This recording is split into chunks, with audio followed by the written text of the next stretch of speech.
This is a Hâck The Hague podcast. On this episode, the importance of cybersecurity exercises. Let me introduce myself. My name is Bram Perenboom and I work as an information security officer at the municipality of The Hague. My background, how I get here, is a bachelor in safety and security management and master's in crisis and security management. Started once at the physical security department on the prevention of high impact crimes. And then I switched to working on the cyber resilience and cybersecurity of the municipality of The Hague. And my mission is to make The Hague a bit more cyber resilient every day. And I'm sitting here with Luuk, my colleague. Yes, hi. Yeah. Tell us something about yourself. Of course. My name is Luuk Dijkema. I've been working at the municipality of The Hague for a year and a half now as a co-worker of Bram, as an information security officer. My path to cybersecurity was a little bit different than Bram's. I've studied history and international relationship and then rolled into a traineeship that was more oriented to information. And there I encountered cybersecurity, and it was so exciting that I decided to apply for a job at The Hague. And that's how I got here. One of the things we want to talk about now, and that's, I think, our experience in organizing and creating a cybersecurity exercise. So we want to talk to you about a little bit about a couple of aspects, and maybe Bram, you can tell us why do we actually need to exercise to organize an exercise of cybersecurity. Yeah, well, first, I'm really happy that you joined the team and that you also joined me on this conquest of. Well, thank you. I enjoy working on crisis management in the municipality because it's really necessary, and I think the importance of practicing is that you cannot train how to solve a crisis. So you cannot train a scenario and think, okay, well, now we're prepared because something else will happen and you're not prepared for that. But you can train how to work with the team and how to work with the decision makers and the problem solvers in your organization, and how they get used to each other, how they get used to certain roles, how they communicate with each other. And that is something that you can train, and that actually helps you dealing with the crisis when there is one.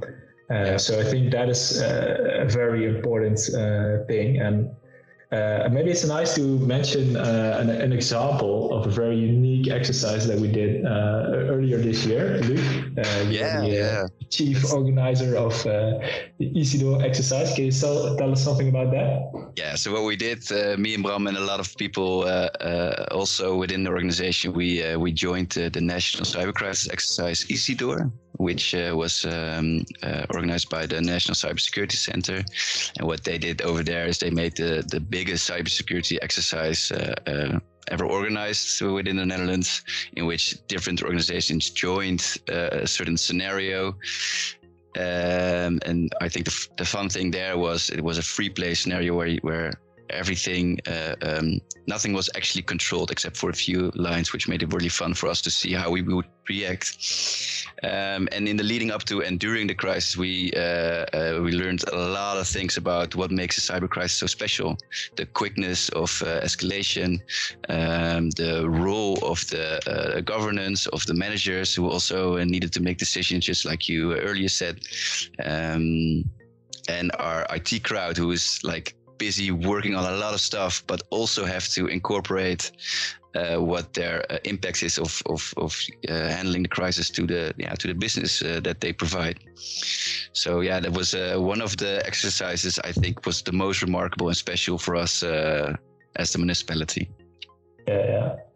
I think we learn a lot from it, and we get a lot of questions about, okay, what did you learn? Do you have some tips for us from other municipalities and organizations? And I could spend hours talking about it, but I hope to. The most important thing is to be honest. So when we first started looking at our cyber crisis plans, and when Citrix struck us, we actually didn't use any of our cyber crisis plans that were very fancy, very well prepared, but we didn't use any of them. So you have to be honest to yourself. Is this actually helping us, or is this just very nice to write down? We were honest, and we deleted the file, threw it out, and we started building a new one. And it took a while. We included a lot of departments, also the ones that you didn't expect, policy departments that don't directly have something to do with crisis. And now we're very happy with a plan that actually is being used when there is a crisis, and when there is an exercise, people stick to it. So that's actually the most important thing to start off. And the rest comes down the line, and I think you have to fit your organization, but be honest, is this plan really helping us, or is it just there to look nice?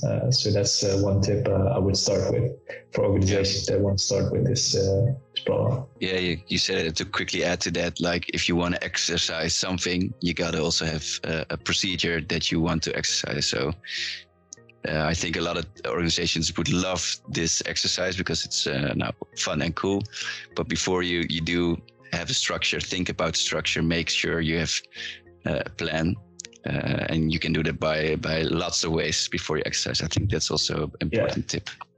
Yeah, and that's the last thing I maybe want to close off with is just enjoy the ride, have fun. I think for sure, one good thing to mention on EasyDoor, but also other exercises, if people have fun, they'll experience stress for sure. If you have a good exercise, they experience. But in the end, we got a lot of positive remarks about it, and even a director who scheduled only 1 hour for the exercise, cleared the whole exercise for 2 days because he had a lot of fun, and gave us all the room to prepare even more in the future. So it can also give you some boost to practice even more and work on your cyber resilience even more. So make use of it, and enjoy the ride. Yeah, couldn't have said it any better.